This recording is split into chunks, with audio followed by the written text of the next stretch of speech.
Non demonizzare i robot intelligenti, ma capire che sono non solo un'opportunità, ma anche una sicurezza per il lavoro umano. Questo è uno dei punti sottolineati nell'incontro con le imprese trevigiane sulle opportunità dell'intelligenza artificiale nell'auditorium di Fondazione Cassamarca, dove si è descritto il rapporto uomo-macchina nelle fabbriche del futuro. Abbiamo i robot che fanno il lavoro e abbiamo le persone intorno che li comandano.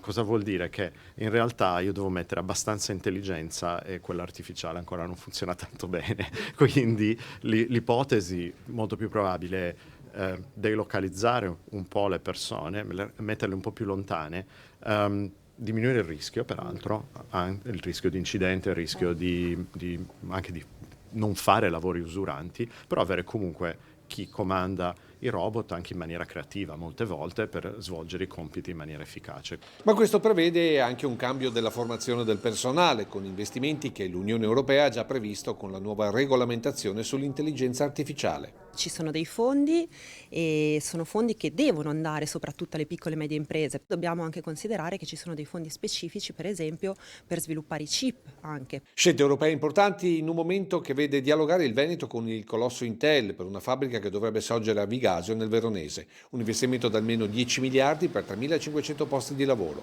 Ecco perché sin dall'Europa si è partiti per regolamentare un settore ancora tutto da scoprire. L'Europa sarà la prima istituzione a dare una normativa all'intelligenza artificiale. Questo perché? Perché vogliamo cercare di rendere l'intelligenza artificiale sicura per i cittadini, però bisogna anche cercare di non creare troppa burocrazia per le imprese.